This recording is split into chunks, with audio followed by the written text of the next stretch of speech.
Deus, ele não escolhe por aparência. Deus, ele não escolhe por coisas físicas, por coisas desse mundo. Ele escolhe por um propósito. Diga assim: eu faço parte. Eu faço parte de um propósito. de um propósito. Ele nos elegeu, nos chamou e nos fez seu povo exclusivo para sermos a igreja que ele projetou. Amém. Amado, você não está aqui hoje por qualquer coisa. Você não está aqui hoje por um motivo, só porque alguém te convidou, ou porque a palavra é legal, ou porque você gosta de alguém daqui. Você está aqui porque Deus, ele te escolheu, ele te tirou das trevas, ele deseja mudar a sua vida, amém? E ele deseja te fazer uma igreja. Mas que igreja é essa? Quantos sabem qual é esse propósito? A gente acabou de ler. Para que anunciarmos a grandeza de Deus, amém? E não para fazermos isso de qualquer maneira. E para isso ele nos ensina a sermos essa igreja poderosa que vive o reino e destrona o império das trevas. Amados, você não está aqui hoje para ser qualquer igreja. Porque hoje a gente vê muitas igrejas, não é mesmo? Muitas igrejas. Eu sou igreja A, igreja Y, igreja isso, mas nós somos um corpo de Cristo e nós não podemos seguir modelos mundanos. Nós precisamos seguir a palavra. Diga assim: a palavra.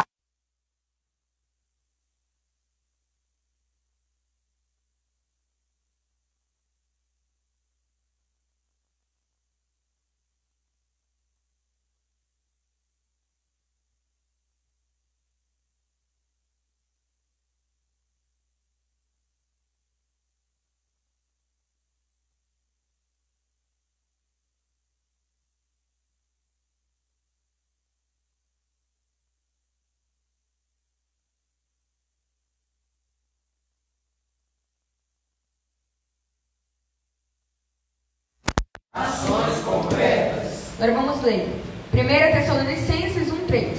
Lembramos continuamente diante de nosso Deus e Pai o que vocês têm demonstrado, o trabalho que resulta da fé. Diga: o trabalho que resulta da fé. Como assim o trabalho que resulta da fé? Amados, como uma igreja pode ser igreja sem fé? Se não é possível agradar o coração de Deus, como é que uma igreja pode ser igreja sem fé? Diga assim: não tem como. Não tem como. Nós só podemos ser essa geração eleita, ser essa igreja do Senhor, ser esse povo escolhido, se nós tivermos fé no nosso coração. Amém. E essa fé, ela tem resultado. A fé, ela nos impulsiona a trabalhar em prol do reino. Como saber se uma pessoa ela tem fé? Diga assim: vai ter obras. Vai ter obras. Vai ter obras. Vai ter obras. Porque aqui diz o quê? O trabalho que resulta da fé. O que resulta da sua fé hoje? Se não tem resultados, diga assim: não tem fé. Se não tem resultados, Não tem fé. Sabe por que a igreja hoje ela está falida, gente? Sabe por que a igreja hoje ela é motivo de chacota? Sabe por que a igreja hoje ela está perdida? Pessoal que é jovem conhece nas escolas. Quando você fala de igreja, de Deus, o que o pessoal faz? Eles riem, eles falam que é coisa de, eu não quero Deus, eu não quero saber disso.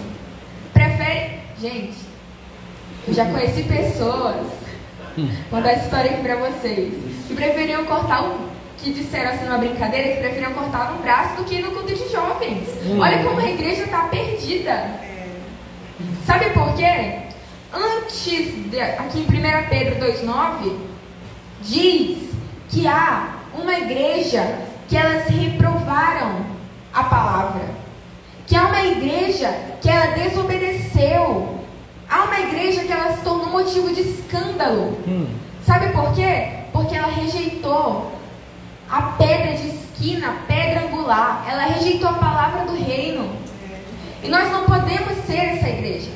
A igreja que é sacerdócio real, nação santa, povo escolhido, é aqueles que tomaram essa pedra como algo precioso, que tem a palavra do reino em si como algo precioso, como algo inegociável.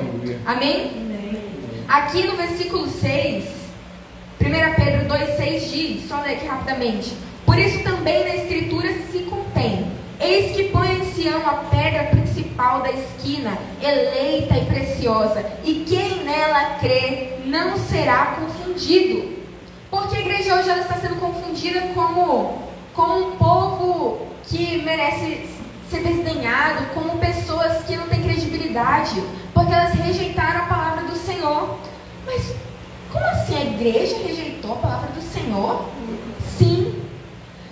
A igreja de hoje ela só quer ouvir as coisas boas. Não, Deus ele tem bênção sobre a sua vida, quer ouvir as famosas profetadas, querem ouvir que você pode pecar o quanto quiser, que Deus não vai continuar te amando. Isso não é verdade. Isso não está na palavra.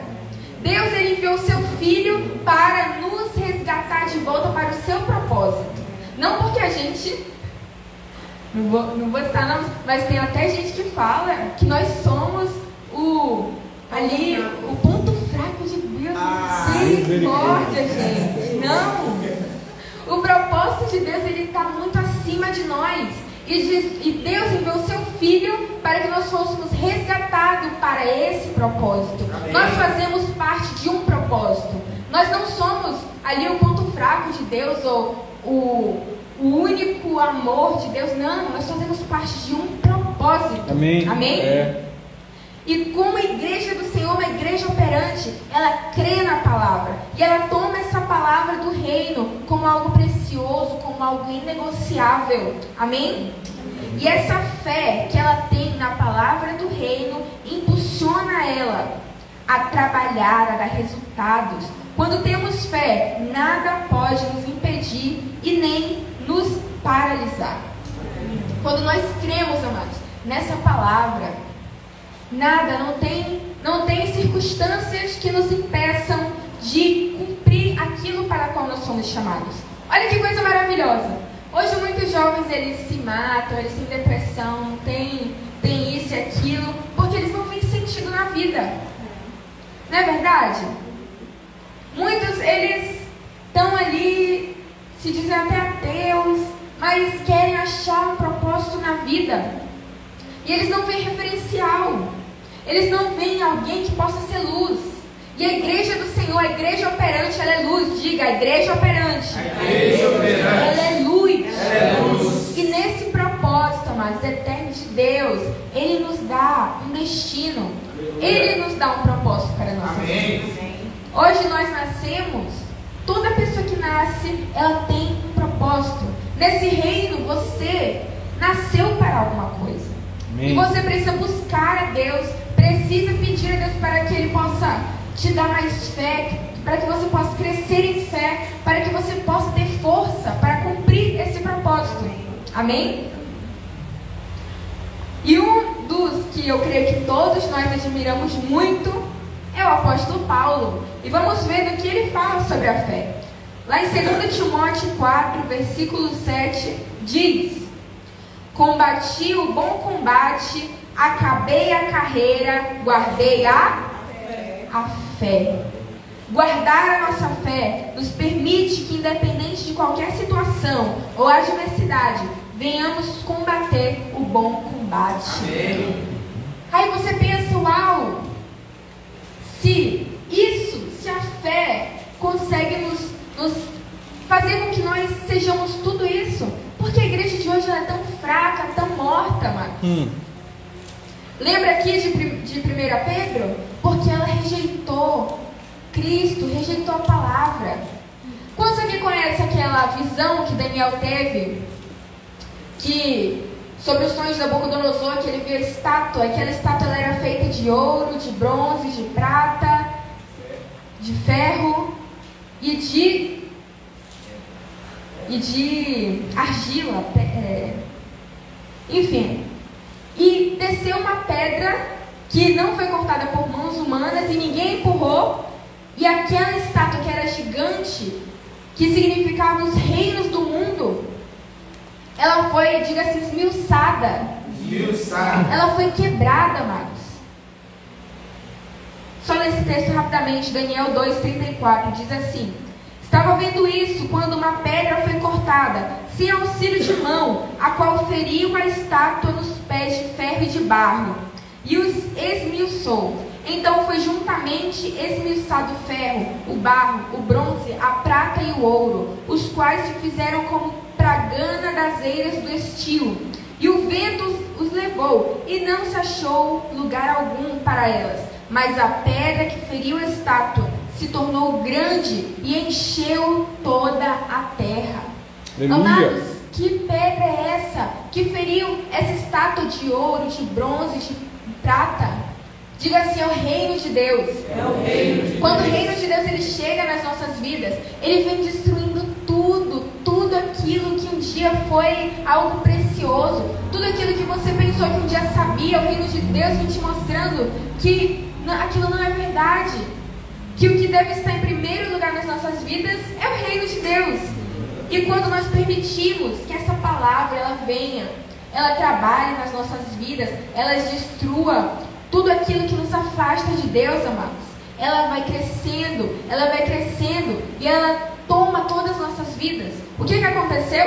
Aquela pedra destruiu, cresceu e tomou toda a terra. A igreja operante, amados, ela vive a vida de Cristo e ela transborda isso por onde ela vai, porque ela crê no Senhor, porque ela permitiu ser tocada, ela permitiu ser transformada. Amém? Amém. Então, em primeiro lugar, demonstrando ações concretas, guardando a fé. Segundo lugar, tendo amor pelo propósito do Pai. Vamos voltar lá para 1 Tessalonicenses 1, versículo 3. Lembrando continuamente diante de nosso Deus e Pai, o que vocês têm demonstrado, o trabalho que resulta da fé e o esforço motivado pelo... Diga assim: o esforço motivado pelo amor. Pergunta aí do seu irmão: como é que está o seu amor pelo Senhor? Pergunta mais forte, balança ele: como é que está o seu amor pelo Senhor? Olha só que palavra tremenda. O esforço motivado pelo amor. E a gente vê lá em 1 João 3, versículo 18. Abra aí sua Bíblia. 1 João 3, 18. Diz o seguinte: filhinhos, não amemos de palavra, nem de língua, mas por obras e em verdade. Quando amamos algo, nos movemos inteiramente por aquilo. Quantos concordam com isso? Amém. Quando amamos algo, nós nos entregamos. Por isso precisamos amar o reino, pois não podemos medir esforços para que o propósito de Deus se cumpra. Amados, uma igreja operante, ela ama essa palavra, porque sabe o poder que ela tem, sabe que ela é viva, sabe que ela é eficaz. A igreja operante, ela ama o propósito do Senhor. Como a gente viu, quando nós amamos algo, nós não medimos esforços para fazer com que aquilo aconteça, para fazer com que aquilo cresça, para fazer com que aquilo se expanda. Por isso nós precisamos amar o reino e o seu propósito. E nós não podemos medir esforços. Quando nós amamos algo, quando nós amamos o reino, nós não medimos esforços para estabelecê-lo, para cumpri-lo em nossas vidas. Porque, diga assim: o reino deve ser a coisa mais preciosa, da minha vida. Amém. Quando amamos a Deus e tudo que Ele tem para nós, a mudança é de dentro para fora. Amém. Quantos os irmãos aqui sabem que isso é uma pura verdade? A mudança é de dentro para fora, amados. Não precisa que alguém venha e fique te humilhando ou falando para você que você precisa mudar. Não, a palavra ela é viva. e ela não volta vazia. Amém? Se a palavra ela alcançar o seu coração, ela te transforma. A palavra, ela te alcança. E a mudança é de dentro para fora. O reino, ele muda de dentro para fora. Como assim de dentro para fora? Ele muda, primeiro, o seu pensamento. Ele alcança o seu coração. E aí você vai começando a ver que você mudou algumas atitudes, que você já começa a cumprir princípios, que você tem vontade de orar, que você tem vontade de ler a palavra, que as pessoas falaram que você está diferente. Como assim? Diga assim, o poder da palavra. Quando amamos a Deus, entregamos o nosso coração, nós somos transformados de dentro para fora. Amém? E assim nós nos permitimos ser tocados, lapidados, transformados e passamos pelo processo sem questionar. Deus, amados, Ele não quer que você fique só no nível. Amém? Deus, Ele não quer que você fique só no nível. Você foi salvo, você foi aceito por Jesus, você agora faz parte da igreja. Mas você vai ficar só nesse nível de salvação? Diga assim, não. E aí, quando você entra nesse processo, tem muitos outros processos que você vai passando. E quanto mais você vai conhecendo, mais você vai se permitindo, mais sua vida vai sendo transformada. Mais as estruturas antigas que te limitavam, que te impediam de prosperar, que te impediam de ter uma família abençoada, que te impediam de crescer, elas são quebradas e você se vê totalmente diferente. Diga assim, esse é o poder da palavra. Esse é o poder da palavra. Essa é a vida de uma igreja operante, de uma igreja que se entregou, de uma igreja que creu, que não perdeu a fé. Amém? Amém. E queremos que todas as pessoas sintam isso. O que acontece? Você guarda aquilo só para você? Não. Você já começa a falar disso para sua mãe, você começa a falar disso para o seu pai, para os seus amigos, para as pessoas da sua escola, porque você recebeu algo tão tremendo, tão poderoso, tão incrível, que você quer que isso alcance outras pessoas. Diga assim, esse é o poder da palavra. Esse é o poder da palavra. Pois o transformar de Deus é algo sobrenatural. Aleluia. É algo sobrenatural, amados. O amor do Senhor, o propósito dele é algo extraordinário. Jesus, ele não veio e derramou o seu sangue só para você ser salvo. Não, ele quer que você tenha uma vida transformada. Ele te deu um propósito, ele te deu um destino, ele te deu uma nova vida. Amém? Amém. E em terceiro lugar, perseverando no meu caminhar. Diga assim, perseverando no meu caminhar. No meu caminhar. Vamos lá, voltar para 1 Tessalonicenses 1:3. Vamos ler. Lembrando continuamente diante de nosso Deus e Pai o que vocês têm demonstrado, o trabalho que resulta da fé, o esforço motivado pelo amor e a perseverança proveniente da esperança em nosso Senhor Jesus Cristo. Diga, a perseverança proveniente da nossa esperança em nosso Senhor Jesus Cristo. Aí está dizendo, a esperança proveniente do dinheiro? Não. Aí está dizendo, a esperança proveniente da minha esposa ou do meu marido? Aí está dizendo a esperança proveniente de eu ser bem sucedido? Não. Está dizendo a esperança proveniente em nosso Senhor Jesus Cristo. Isso significa, amados, que nada desse mundo, diga-se nada, nada pode sustentar a sua esperança, senão Deus. Por quê? O dinheiro, ele pode faltar? Pode. A sua esposa pode te estressar, te magoar, fazer alguma coisa contigo, o seu esposo? Pode. Pode acontecer alguma coisa de ruim na sua carreira profissional? Pode. Mas então, Jesus, ele vai mudar? Jesus, ele vai ele vai te decepcionar em alguma coisa? Não. O reino, ele vai te desamparar em algum momento? Não. Diga assim, não. Quando nós entregamos a nossa vida ao Senhor, amados, é dele que vem a nossa esperança. Aleluia. Lá em Romanos 5:5, vamos abrir nossas Bíblias. Romanos 5, versículo 5. Lá diz: e a esperança não nos decepciona, porque Deus derramou o seu amor em nossos corações por meio do Espírito Santo que Ele nos concedeu. Amados, a esperança não nos decepciona. Quando nós entregamos o nosso coração a Deus, quando nós entregamos a nossa esperança ao Senhor, quando nós firmamos a nossa esperança no Senhor, ela não nos decepciona. Ele não nos decepciona. Amém. Ele proverá. Ele nos dará uma família bendita, um emprego, uma carreira bem-sucedida, amado. Dele provém tudo. Tudo. E muito mais. Dele vem a nossa vida, o projeto da nossa vida. O projeto que a gente constrói para a nossa vida pode fracassar?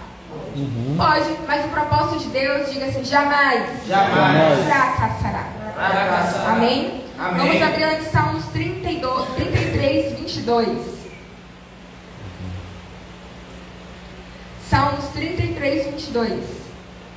Diz: esteja sobre nós o teu amor, Senhor. Como está em ti a nossa esperança. Amados, a igreja operante, ela tem o seu coração firmado em Deus. Amém? A nossa esperança deve estar sempre em Jesus Cristo, pois a esperança gera a perseverança. Diga assim, a esperança gera a perseverança. Como perseverar? Aqui está, entregando a nossa esperança ao Senhor, porque Ele não falha, Ele diz, Ele cumpre, Ele age, Ele é real. Amém?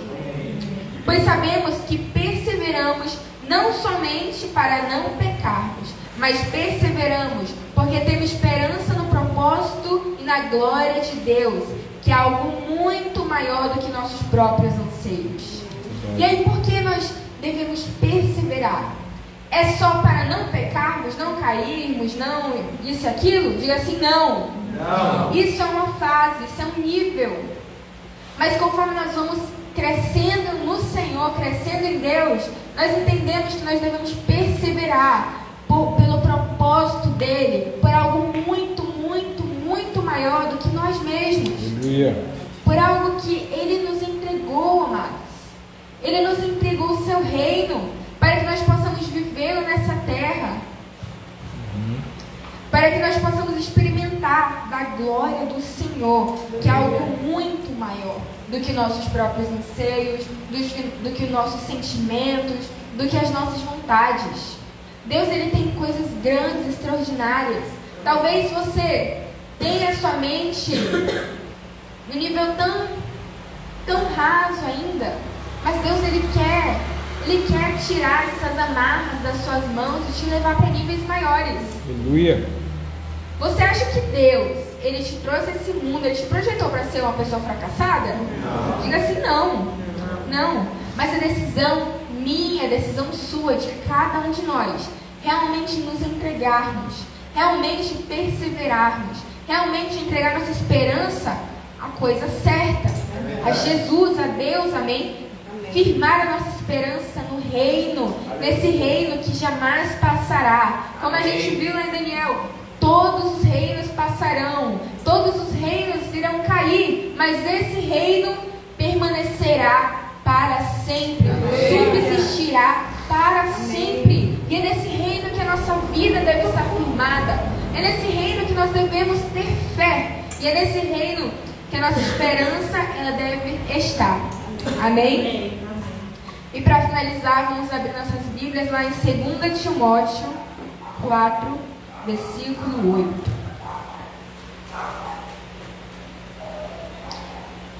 Que diz o seguinte: agora me está reservado a coroa da justiça, que o Senhor, justo juiz, me dará naquele dia. E não somente a mim, mas também a todos os que amam a sua vinda. Amados, por que perseveramos? Porque esperamos a glória de Deus, a vinda do Senhor. E não somente esperamos, mas precisamos agir, precisamos ser ferramentas de transformação aonde estivermos, para que Ele venha, para que isso se cumpra. Diga assim, eu. Diga bem forte, eu. Como igreja, é minha responsabilidade, trazer o Senhor. Ué, mas como assim? Ele não ia vir amanhã? Ele não pode vir a qualquer momento? Isso é assunto para outro momento. Mas vamos lá. Por que ser uma igreja operante se Jesus ele pode vir amanhã? Por que eu tenho que pregar o evangelho se ele pode vir amanhã? Por que eu tenho que agir para levar o reino de Deus, transformar, me aperfeiçoar na palavra se ele pode vir amanhã? Não faz sentido, né? A igreja operante, diga assim, a igreja operante, trabalha pela restauração. E essa restauração, ela começa, diga assim, na minha vida, na minha casa, na minha escola, no meu trabalho, aonde nós estivermos, amados. Uma igreja operante, ela transborda essa fé, ela transborda essa esperança. O que a terra precisa hoje? Diga se ela precisa de esperança. Hoje, os jovens, os adultos, todas as pessoas, elas estão tão ansiosas, ansiando por algo que seja real, que ela possa afirmar sua esperança. Quantos casamentos hoje, quantas famílias estão sendo destruídas por colocarem suas esperanças em coisas erradas? Quantos jovens eles estão hoje morrendo, destruindo suas vidas por colocar esperanças em coisas erradas, por darem seu coração a pessoas, amados, pessoas sem Deus, pessoas que não conhecem a Deus. Nada disso é capaz de nos dar o que nós precisamos, de preencher o nosso coração. Só Jesus, o reino de Deus, tudo aquilo que Ele preparou para nós, é capaz de nos dar uma vida transformada, uma vida boa, muito melhor do que aquilo que nós pensamos, imaginamos ou sonhamos. Diga assim, tudo isso está nele. E é a Ele que nós devemos buscar sempre. Amém?